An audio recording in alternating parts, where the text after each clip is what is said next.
আমি জন্ম নিয়েছিলুম সেকেলে কলকাতায়। শহরে স্যাকরা গাড়ি ছুটছে তখন ছড়ছড় করে ধুলো উড়িয়ে, দড়ির চাবুক পড়ছে হাড় বের করা ঘোড়ার দিকে। না ছিল ট্রাম, না ছিল বাস, না ছিল মোটর গাড়ি। তখন কাজের এত বেশি হাঁসফাঁসানি ছিল না, রয়ে বসে দিন চলত। বাবুরা আপিসে যেতেন কোষে তামাক টেনে নিয়ে পান চিবোতে চিবোতে, কেউ বা পালকি চড়ে, কেউ বা ভাগের গাড়িতে। যারা ছিলেন টাকাওয়ালা তাঁদের গাড়ি ছিল তকমা আটা, চামড়ার আধো ঘোমটাওয়ালা। কোচবাক্সে কোচম্যান বসত মাথায় পাগড়ি হেলিয়ে, দুই দুই সইস থাকতো পিছনে, কোমরে চামড় বাঁধা, হেইও শব্দে চমক লাগিয়ে দিত পায়ে চলতি মানুষকে। মেয়েদের বাইরে যাওয়া আসা ছিল দরজাবন্ধ পালকির হাঁপ ধরানো অন্ধকারে। গাড়ি চড়তে ছিল ভারী লজ্জা। রোদ বৃষ্টিতে মাথায় ছাতা উঠত না।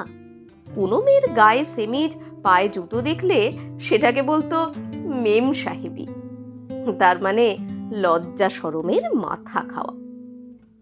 কোনো মেয়ে যদি হঠাৎ পড়তো পরপুরুষের সামনে, ফস করে তার ঘুমটা নামতো নাকের ডগা পেরিয়ে, জিভ কেটে চট করে দাঁড়াতো সে পিঠ ফিরিয়ে। ঘরে যেমন তাদের দরজা বন্ধ, তেমনি বাইরে বেরোবার পালকিতেও। বড় মানুষের ঝি বউদের পালকির উপরে আরও একটা ঢাকা চাপা থাকতো মোটা ঘটা টোপের, দেখতে হতো যেন চলতি গোরস্থান। পাশে পাশে চলতো পিতলে বাঁধানো লাঠি হাতে দারোয়ানজি। ওদের কাজ ছিল দেউড়িতে বসে বাড়ি আগলানো, দাড়ি চোমড়ানো, ব্যাংকের টাকা আর কুটুম বাড়িতে মেয়েদের পৌঁছিয়ে দেওয়া, আর পার্বণের দিনে গিন্নিকে বদ্ধ পালকি শুদ্ধ গঙ্গায় ডুবিয়ে আনা। দরজায় ফেরিওয়ালা আসতো বাক্স সাজিয়ে, তাদের শিবনন্দনেরও কিছু মুনাফা থাকতো। আর ছিল ভাড়াটে গাড়ির গাড়োয়ান। বখরা নিয়ে বনিয়ে থাকতে যে নারাজ হতো, সে দেউড়ির সামনে বাঁধিয়ে দিত বিষম ঝগড়া। আমাদের পালোয়ান জমাদার শোভারাম থেকে থেকে বাঁও কষত, মুগুর ভাজতো মস্ত ওজনের, বসে বসে সিদ্ধি করতো, কখনো বা কাঁচা শাক শুদ্ধ মূলো খেত আরামে। আর আমরা তার কানের কাছে চিৎকার করে উঠতুম, রাধা কৃষ্ণ। সে যতই আহা করে দুহাত তুলতো, আমাদের জেদ ততই বেড়ে উঠত। ইষ্ট দেবতার নাম শোনাবার জন্যে ওই ছিল তার ফন্দি। তখন শহরে না ছিল গ্যাস, না ছিল বিজলি বাতি। কেরোসিনের আলো পরে যখন এলো, তার তেজ দেখে আমরা অবাক। সন্ধ্যাবেলায় ঘরে ঘরে ফরাস এসে জ্বালিয়ে যেত রেড়ির তেলের আলো। আমাদের পড়বার ঘরে জ্বলত 2 সলতের একটা সেজ। মাস্টার মশাই মিটমিটে আলোয় পড়াতেন প্যারি সরকারের ফার্স্ট বুক। প্রথমে উঠতো হাই, তারপর আসতো ঘুম, তারপর চলতো চোখ রগড়ানি। বারবার শুনতে হতো মাস্টার মশাইয়ের অন্য ছাত্র সতীন সোনার টুকরো ছেলে, পড়ায় আশ্চর্য মন, ঘুম পেলে চোখের নস্যি ঘষে। আর আমি, সে কথা বলে কাজ নেই। সব ছেলের মধ্যে একলা মূর্খ হয়ে থাকার মতন বিশ্রী ভাবনাতেও আমাকে চেতিয়ে রাখতে পারত না।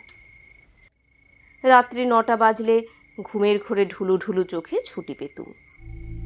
বাহির মহল থেকে বাড়ির ভিতর যাবার সরু পথ ছিল খড়খড়ির আবরু দেওয়া। উপর থেকে ঝুলতো মিটমিটে আলোর লণ্ঠন। চলতুম আর মন বলতো, কি জানি কিসে বুঝি পিছু ধরেছে।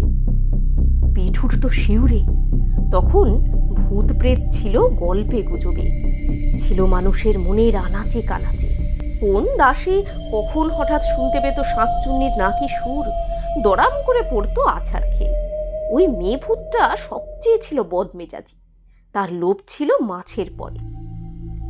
বাড়ির পশ্চিম কোণে ঘন পাতাওয়ালা বাদাম গাছ, তারই ডালে এক পা আর অন্য পাটা তেতলার কার্নিশের পরে তুলে দাঁড়িয়ে থাকে একটা কোন মূর্তি। তাকে দেখেছে বলবার লোক তখন বিস্তর ছিল, মেনে নেবার লোকও কম ছিল না। দাদার এক বন্ধু যখন গল্পটা হেসে উড়িয়ে দিতেন, তখন চাকররা মনে করত লোকটার ধম্মজ্ঞান একটুও নেই। দেবে একদিন ঘাড় মটকিয়ে, তখন বিদ্যে যাবে বেরিয়ে।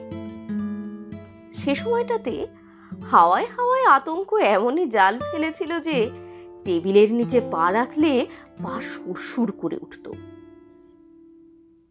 তখন জলের কল বসেনি। বেহারা বাঁকে করে কলসি ভরে মাঘ ফাগুনের গঙ্গার জল তুলে আনত। একতলার অন্ধকার ঘরে সারি সারি ভরা থাকতো বড় বড় জালায় সারা বছরের খাবার জল। নিচের তলায় সেই সব স্যাঁতস্যাঁতে এঁধো কুঠুরিতে গা ঢাকা দিয়ে যারা বাসা করেছিল, কে না জানে তাদের মস্ত হাঁ, চোখ দুটো বুকে, কান দুটো কুলোর মতো, পা দুটো উল্টো দিকে। সেই ভুতুড়ে ছায়ার সামনে দিয়ে যখন বাড়ি ভিতরের বাগানে যেতুম, তোলপাড় করতো বুকের ভিতরটা, পায়ে লাগাতো তারা। তখন রাস্তার ধারে ধারে বাঁধানো নালা দিয়ে জোয়ারের সময় গঙ্গার জল আসতো। ঠাকুরদার আমল থেকে সেই নালার জলের বরাদ্দ ছিল আমাদের পুকুরে। যখন কপার টেনে দেওয়া হতো, ঝলঝল কলকল করে ঝর্ণার মতো জল ফেনিয়ে পড়তো। মাছগুলো উল্টো দিকে সাঁতার কাটবার কসরত দেখাতে চাইতো। দক্ষিণের বারান্দার রেলিং ধরে অবাক হয়ে তাকিয়ে থাকতো। শেষকালে এলো সেই পুকুরের কাল ঘনিয়ে, পড়লো তার মধ্যে গাড়ি গাড়ি রাবিশ।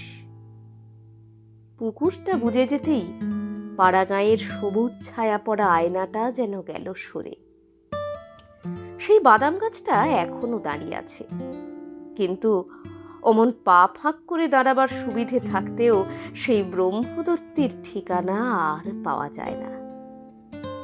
ভিতরে বাইরে আলো বেড়ে গেছে।